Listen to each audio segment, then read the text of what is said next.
घोंसले के भीतर दो नन्हे बच्चे चिंकू और पिंकू भूख के मारे बिलख रहे थे। मम्मा, भूख लगी है, क्या कुछ खाने को मिलेगा मम्मा? पेट में कुछ नहीं है मम्मा, कुछ ला दो ना। चिकी की आंखें भर आईं। हे भगवान, मैं क्या करूं? कैसे बताऊं कि बारिश शुरू हो गई है, लेकिन मेरे बच्चों का रोना मुझसे देखा नहीं जाता। भीगूंगी, गिरूंगी, चाहे जो हो, लेकिन इन्हें भूखा नहीं देख सकती। रुको मेरे लाल, मम्मा कुछ ले आएगी, चाहे जान ही क्यों ना चली जाए। परंतु एक बात याद रखना, जब तक मैं नहीं आऊं, घोंसले में से बाहर भी मत देखना और बाहर भी मत निकलना, समझ गए ना? अब इन दो बच्चों की माँ घर पर नहीं थी और बच्चे घोंसले में अकेले थे। उनके लिए यह पहली बारिश थी जो उन्हें किसी अजूबे से कम नहीं लग रही थी।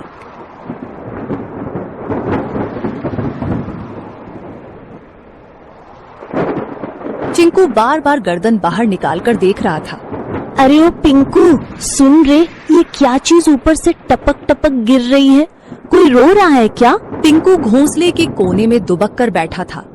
अबे मूर्ख, रोने की आवाज नहीं है ये, बारिश है बारिश, आसमान बरस रहा है। पर ये आवाज कितनी डरावनी है, और पानी, इतना सारा पानी कहाँ से आता है रे? मत देख बाहर, मम्मा ने कहा था बिजली चमकी तो घोंसले समेत भस्म हो जाओगे। चिंकू सहम गया। हवा के साथ पानी की बौछारें घोंसले तक पहुंचने लगी थी। दोनों भीगने लगे। मम्मा कब आएगी पिंकू? भूख लग रही है यार, और डर भी। पिंकू कुछ नहीं बोला, उसकी आंखों में चिंता थी। मम्मा ने कहा था कि अगर मैं देर से लौटूं तो घबराना मत, चुपचाप बैठे रहना, डर से बड़ा कोई शिकारी नहीं होता। चिड़िया खाना लेने के लिए चली जाती है। चिकी चिड़िया को जंगल में कुछ गेहूं मिले। उसने वो गेहूं को अपनी पतली टांगों से पकड़ा और तेज बारिश में फिर से बच्चों के पास लौटने की ठान ली। बारिश और हवा में अपना जोर दिखाना शुरू कर दिया था। उसे ना चाहते हुए भी एक पेड़ की डाल पर बैठना पड़ा। हे राम, बच्चे अकेले हैं, घोंसला खुला है और ये बारिश बढ़ती ही जा रही है। यदि बारिश थोड़ी सी भी कम हो तो मैं सीधी दौड़ती हुई उड़कर अपने बच्चों के पास पहुंच जाऊंगी। तभी बगल की डाली पर टोनी तोता फुर्र से आकर बैठा। अरे टुनी बहन, तू यहाँ क्या कर रही है इस तूफानी बारिश में? तुम्हें होश भी है कि बच्चे अकेले हैं? टोनी भाई, क्या करूं, उड़ नहीं पा रही, पंख गीले हो गए हैं। बहन, कल की बात बताऊं, मैं कबूतर बहन के घोंसले के पास से जा रहा था। क्या हुआ वहाँ? बहन, एक सांप आया था, बहुत लंबा और काला, चुपचाप डालियों के पीछे पीछे सरकता हुआ सीधा घोंसले तक पहुंच गया। फिर किसी ने देखा नहीं? मैंने देखा, मैं ऊपर ही उड़ रहा था। जब देखा कि सांप कबूतर के बच्चों के ऊपर झपटा, मैं चीखा जोर से, सांप सांप। सब पक्षी इकट्ठा हो गए, लेकिन तब तक बहुत देर हो चुकी थी।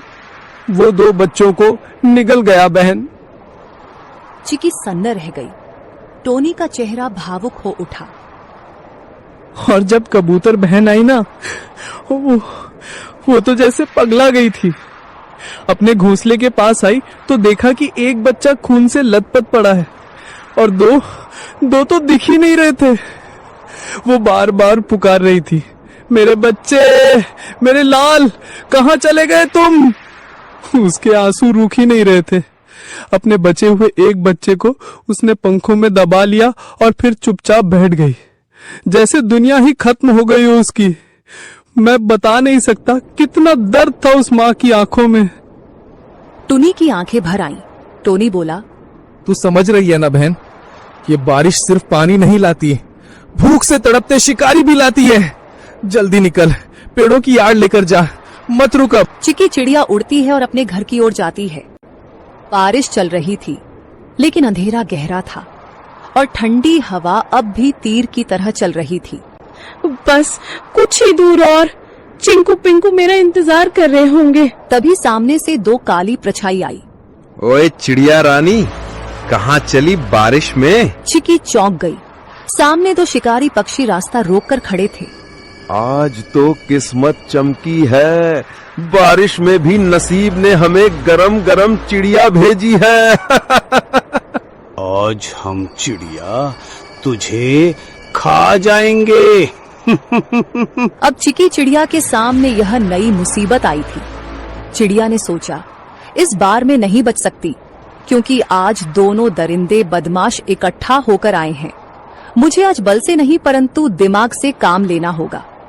उसके दिमाग में एक आइडिया आया, जब दुश्मन को हराना हो तो उनमें फूट डालो, जिसे दुश्मन की ताकत आदि हो जाती है।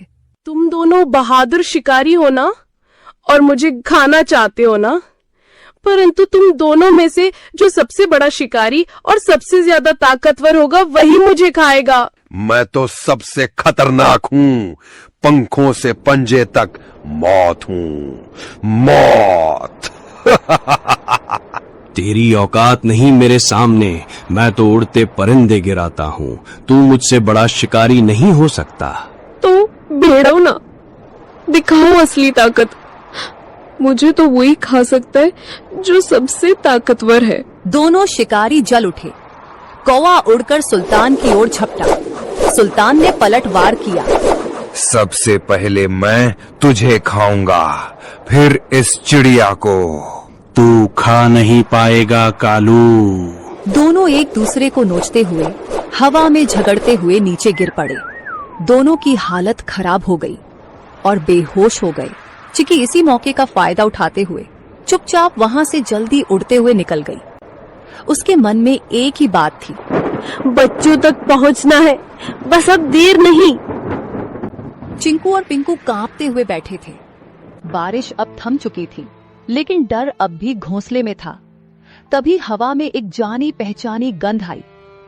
चिंकू, मेरे पिंकू, मैं लौट आई। मम्मा, हम कब से राह देख रहे थे कि आप कब आएंगी। मेरे लाल, तुम दोनों ठीक हो ना? डर तो नहीं लगा? बहुत डर लगा मम्मा, बिजली भी चमक रही थी। चिंकू बार बार बाहर देख रहा था, मैं तो कह रहा था ना जल जाएगा। बेटा, कभी कभी डर जरूरी होता है, लेकिन बहादुरी ये है कि डर के बाद भी टिके रहो। तुम दोनों ने बहादुरी दिखाई। पंखों में छुपाए हुए गेहूं को निकालकर मजेदार खाना बनाया और बच्चों को दिया। बच्चों ने भूख के कारण खाना खा लिया। अगली सुबह बारिश तो रुक चुकी थी, लेकिन घोंसले में सन्नाटा था। सूरज की हल्की रोशनी घोंसले में पड़ी तो चिकी ने देखा, चिंकू एक कोने में पड़ा कांप रहा था। उसकी आंखें आधी खुली थी और शरीर तप रहा था। चिंकू, ओ बेटा, क्या हुआ तुम्हें? मम्मा, बहुत गर्मी लग रही है, पूरा बदन जल रहा है। हे भगवान, बुखार इतनी तेज, अब मैं क्या करूं? मम्मा, चिंकू को क्या हो गया? ये तो बोल भी नहीं पा रहा है ठीक से। चिकी ने खुद को संभालने की कोशिश की, लेकिन उसकी आंखों में आंसू भर आए। तू ठीक हो जाएगा बेटा, मम्मा यही है, कुछ करेगी, कुछ जरूर करेगी। उसने चिंकू को अपने पंखों में लपेट लिया। दिन भर वो उसके पास बैठी रही, चिंकू को साल भी दे दी। अगली सुबह जैसे ही सूरज निकला, टुनी को पिंकू की हल्की खांसी सुनाई दी। मम्मा, मुझे भी कुछ अजीब लग रहा है, सर भारी है। नहीं, अब तू भी? ये क्या हो रहा है मेरे बच्चों को? हे भगवान, मैंने कौन सा पाप किया? भूख मिटाने चली तो बारिश आई, बारिश में निकली तो शिकारी आए, और शिकारी से बचकर आई तो अब ये बुखार। क्या मेरी ममता की परीक्षा ले रहे हो तुम?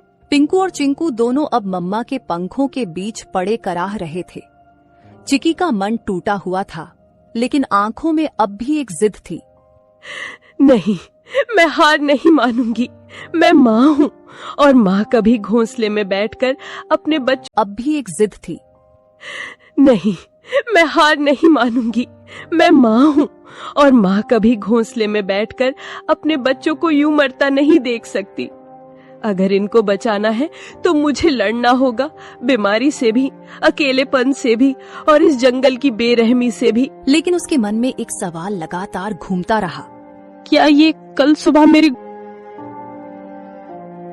बिना वक्त गवाए दोनों उड़ चले। जंगल के भीतर झाड़ियों के पीछे एक पुराना सा बिल था। बाहर लगे बोर्ड पर लाल निशान से पता चल गया, यही डॉक्टर का घर है। डॉक्टर साहब जल्दी बाहर आइए, एक माँ के बच्चे बीमार हैं, बहुत बुरे हाल में हैं। कुछ पल बाद डॉक्टर चिंटू बाहर आए। कितने दिनों से बीमार है? 2 दिन से, लेकिन रात में हालत और बिगड़ गई। ले चलो मुझे, मैं खुद देखूंगा। कुछ देर में तीनों घोंसले पर पहुंचे। डॉक्टर ने बच्चों को चेक कर लिया। ये साधारण बुखार नहीं है, ये वायरल है। बच्चों के शरीर में लड़ने की ताकत नहीं बची है। तो क्या ये मर जाएंगे? मैं कुछ नहीं कह सकता। मैं दवा दूंगा, अगर ऊपर वाले ने चाहा तो बच जाएंगे, पर मैं कोई गारंटी नहीं देता। तुम तो डॉक्टर हो, तुम्हारे पास उम्मीद होनी चाहिए। मैं दवा दे सकता हूं बहन, चमत्कार नहीं। जब शरीर साथ नहीं देता तो दवा भी हार जाती है। अब ये तेरी ममता और भगवान की मर्जी पर है। चिकी जानती थी अब उसके हाथ में कुछ नहीं बचा था। वो निकल पड़ी एक उम्मीद में। वो जा रही थी उस पेड़ की ओर जो जंगल के बीचों बीच सबसे ऊंचा था, एक ऐसा स्थान जिसे पक्षी शांत शिखर कहते थे। वहां कोई शिकारी नहीं आता, न चीलें बैठती हैं, न कौवे मंडराते। ये कोई आम डाल नहीं थी, ये वो जगह थी जहां आकाश और आत्मा एक हो जाते हैं, जहां हर पत्ता, हर हवा, हर किरण साक्षात ब्रह्मांड की भाषा बोलती है। चिकी वहां पहुंची, कांपती, थकी हुई, लेकिन जिंदा उम्मीद से भरी हुई। उसने आंखें बंद की और गहराई से सांस ली। हे ब्रह्मांड, मैं तुझसे मांगने नहीं आई, मैं तेरे आगे झोली नहीं फैला रही, मैं तुझसे लड़ने आई हूँ अपने बच्चों के लिए। उसकी आवाज जंगल में गूंज उठी। मैं एक चिड़िया हूँ, हाँ मामूली, पर मेरी ममता मामूली नहीं। तूने मुझे पंख दिए हैं, लेकिन आज मैं उनसे आसमान नहीं, तुझसे जवाब मांग रही हूँ। क्यों मेरे बच्चों को तूने इस बुखार की आग में झोंका? तू ही बता। उसने आकाश की ओर देखा। उसका शरीर कांप रहा था, लेकिन उसकी आवाज पत्थर तोड़ देने वाली थी। तू सब देखता है ना, तो देख देख मेरे बच्चों की तड़प। अगर तेरे नियमों में न्याय बाकी है, अगर इस जंगल में जीवन के लिए कोई जगह है, तो मेरे बच्चों को लौटा दे, वरना इस शांत शिखर से एक मरे हुए माँ की चीख उठेगी जो पीढ़ियों तक गूंजेगी। बाद उसने आंखें बंद की और गहराई से सांस ली। हे ब्रह्मांड, मैं तुझसे मांगने नहीं आई, मैं तेरे आगे झोली नहीं फैला रही, मैं तुझसे लड़ने आई हूँ अपने बच्चों के लिए। उसकी आवाज जंगल में गूंज उठी। मैं एक चिड़िया हूँ, हाँ मामूली, पर मेरी ममता मामूली नहीं। तूने मुझे पंख दिए हैं, लेकिन आज मैं उनसे आसमान नहीं, तुझसे जवाब मांग रही हूँ। क्यों मेरे बच्चों को तूने इस बुखार की आग में झोंका? तू ही बता। उसने आकाश की ओर देखा। उसका शरीर कांप रहा था, लेकिन उसकी आवाज पत्थर तोड़ देने वाली थी। तू सब देखता है ना, तो देख देख मेरे बच्चों की तड़प। अगर तेरे नियमों में न्याय बाकी है, अगर इस जंगल में जीवन के लिए कोई जगह है, तो मेरे बच्चों को लौटा दे, वरना इस शांत शिखर से एक मरे हुए माँ की चीख उठेगी जो पीढ़ियों तक गूंजेगी। बाद में चिकी जिस पेड़ पर बैठी हुई थी, वह पेड़ बोलने लगा। जाओ अब देखो